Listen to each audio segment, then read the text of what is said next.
stuff I did, and that's how I just knew I was like I'm so far gone right now. I can't. I'm not far gone to the point where I can't go back, but I just know I'm doing too much, and I don't know I stopped hearing him. I stopped hearing his word. I stopped, when I went to church, I knew I was too far gone when I went to church, and I didn't feel I knew the sermon was related to me, but I was just like, oh, okay, I'm tired, I'm hungry. I'm not even focusing on the word. I'm just like, oh, okay.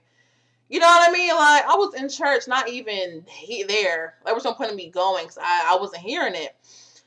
And so, the last week in March, or the first week, whenever we got back from spring break, our church held a fast. And when I say that fast was everything I needed and more, like, every day, first I was going into the fast thinking, like, okay, I'm not going to get anything of it. I'm going to lose weight, but as far, I hope I hear God, went in it like that mentality, like, I'm entitled to hear God if he wants to show up. Like, what in the world? Like, my main focus was for that fast and prayer at first was to lose weight. So, by Wednesday, I want to say that during the fast and prayer week, there was a revival, and oh my gosh, it was such a much needed revival. I took notes on it. It was just, every single night was just amazing, like amazing, and everything I needed. And I was just like, oh my gosh, like, oh my God, like, God is here. God is present right now. God is with me right now.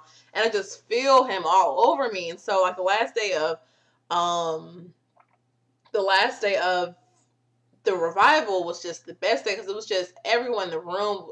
I'm talking about young people.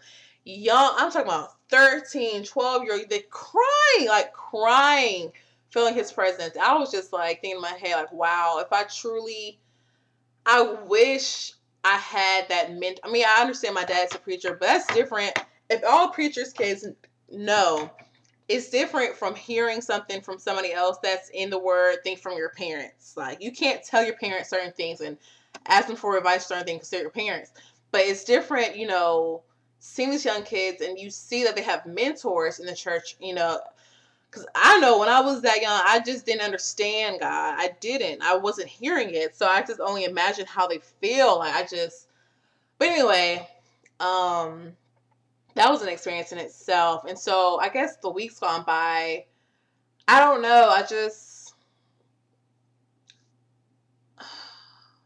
I never truly gave myself to God. I've always kind of just been growing in the faith and saying, okay, one day I'm going to get saved. One day I'm going to, do it. One day I'm going to be like, you know what, God, me and you are like this right now. Like, we've always been like this, but not like that. So, this week, our school, I go to Albany State, and our school is in, revival week or whatever. So, I went, it was like Sunday, Monday, Tuesday, Wednesday. So Monday, this preacher came. He was pretty good. Tuesday, our preacher came. So I knew that word was good, because my preacher throws down. So tonight, Valdosta's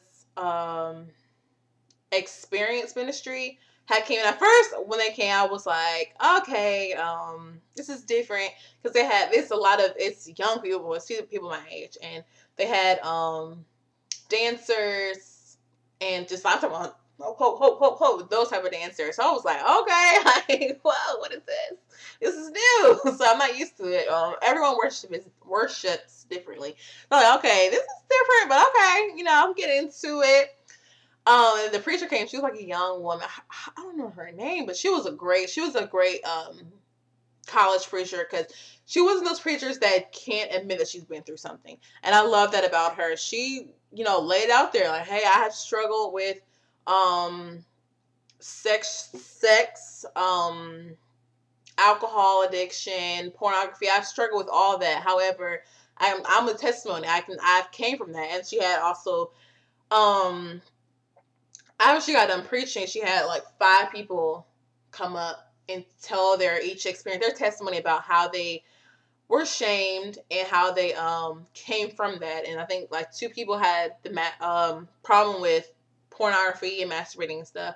Another person got saved from homosexuality. I think another girl as well gave her body away, and she stopped that. And then the last girl, she had committed adultery or something. And so, you know, because she talked about how she's walked in her faith, you know, how do I put this? She was telling people that she was mentoring people, saying like, don't give yourself away, don't give your body away. However, she's doing another thing, and she felt so bad about it, and basically saying, you know, how is God going to forgive me when I'm saying this, but I'm doing another thing? And basically, I don't know, something about her. After we had altar call after their testimonies, and something God was just telling me to talk to her. And I was just like, how did you come out of that? Because I've been in certain situations where I just felt horrible about doing it. And it's not doesn't do with sex or anything, but it's just certain situations in my life where I'm just like, how in the world am I supposed to get over this situation? And something told me to talk to her, and I did. She prayed for me, and I was just like, oh my gosh, like I needed that prayer so much. And something about just God told me to ask you for that prayer. And after she prayed for me, it was just that whole auditorium was just full. God was just in the presence of ASU. Whether you were there or not, it was just like, oh my God, everyone there was just so blessed and just felt it and praying and just needed it. And I'm really hoping everyone got what they needed, because if you didn't feel God in there, then you're not ready. Your heart wasn't open, because that present was so just full. So basically, in all that, to sum it up, tonight I gave on 4/24. It's really 4/25 because it's 12:23 in the morning. But on 4/24, April 24th, 2013, I gave my life to God. It's gonna be hard. I'm already like, oh my God, like I can't believe it. I know it's gonna be hard and a struggle, because it's hard to go from doing one thing so long to something extremely different. But I know that if I practice, staying in the word, praying, staying active in a church, and not really, if I know it's wrong, then not do it, you know what I mean? And just keep, because God has blessed so many people this year to, the youth at my church, the college ministry at my church, my pastor at that church, my friends, especially my friend, a really close friend, has grown, and we've grown in our faith together, and she's like a really close friend, like my sister. And luckily we've grown in our faith together. We can be each other's, because we enable each other. When I'm doing certain things and she's doing certain things, we want to do it together. And, with this, we can be each other's backbone.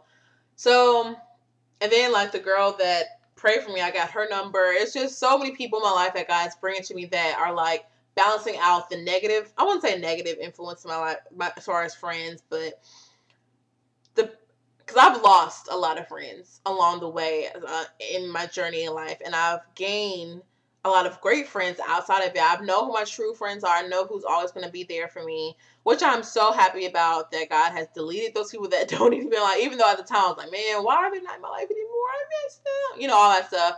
But now I was kind of like, child, I'm glad that I moved on. It was meant to be. And some people that are in your life, they shouldn't be in your life, and you don't realize it now, but once they're removed, don't go back to them, because God has a purpose of removing them. And that's what I'm just so grateful for. I'm so grateful for Him putting people in life that are going to keep me level-headed when I'm feeling weak and feeling like I can't do this anymore. I want to go back to my old ways. I know that there's people I can talk to and text and be like, I need help. I need guidance. I need a prayer. I need something to just keep me spiritually lifted and spiritually walking just in His faith. So that was my testimony. I don't know if it, if anybody is still watching, I don't know.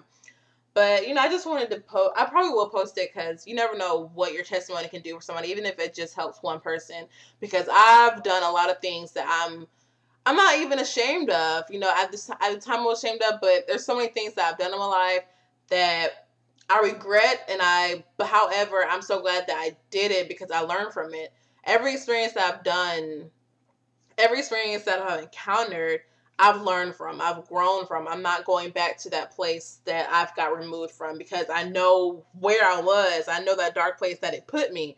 So there's no time to be going backwards, especially when I got delivered from it. And that's why my message is to you, whoever's watching. God is so good, whether you believe it or not, or I guess if you do believe it, God is so good, and trust me, it will take time. You can only grow in your faith if you want to. No one can force you to be like, okay, you need to go to church.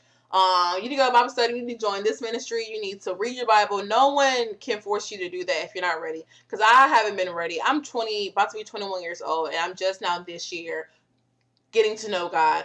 So there's no age limit on when you should start. However, don't ignore it when it is coming to you. Don't let it just sit there and, just be like, oh, I did feel God, but nah, I'm not ready for that. If you truly feel like you're ready, go for it, but don't let anyone force you. But if you're ready, go to God and truly grow and gain spiritual friends. That's really worked for me, especially, and if you have a really close friend, go to church. Y'all should go to church together. I'm telling you, it's nothing helps more than having someone, especially someone close to you, to be growing in their faith as well as you, because it's hard to get away from that lifestyle, especially with people that are close to you when they're still in it, because you want to be their friend and you want to them to hang out with you, and y'all still want to be cool. However, they're still doing the same things you used to do and you don't want to do no more. You don't even hang around with them as much. No matter how close, they are, some people you truly have to let go, no matter how much you love them. If it's too hard for you to be around them when you want to get your life together, you're trying to change your life for the better, and they're still doing drugs and drinking and fornicating and all that, and you don't want to be part of that, it's easy to just walk away from that for a while and just be like, you know what, I can't. It's too... You drinking around me, I'm trying to stop drinking. I can't be around you right now. No, how am I when you sober? We can chill thing, but right now I can't because I'm really trying to get myself forward moving. And you doing this right now, it will take me back. But right now I'm rambling. But yeah, my main testimony is I got saved tonight, and I hope this video helps at least one person. I don't know, because that one person that gave their testimony helped me. Like, for real, like, truly helped me out. I saw her and I was just like, man, God is trying to tell me to talk to you. And when she did, I was like, okay, it's that time. And I've been talking about getting my life together, getting my life saved, but I was so serious tonight, and God spoke to me, and I felt him, and he was like, it's time, so. But yeah, that's it. I'm glad. If you're still watching, I'm probably going to cut this from part 2, because I don't know how long you can do YouTube videos, or how long they can be. But, yeah, thanks for watching. Yeah. Like, comment, do whatever, but thanks for watching.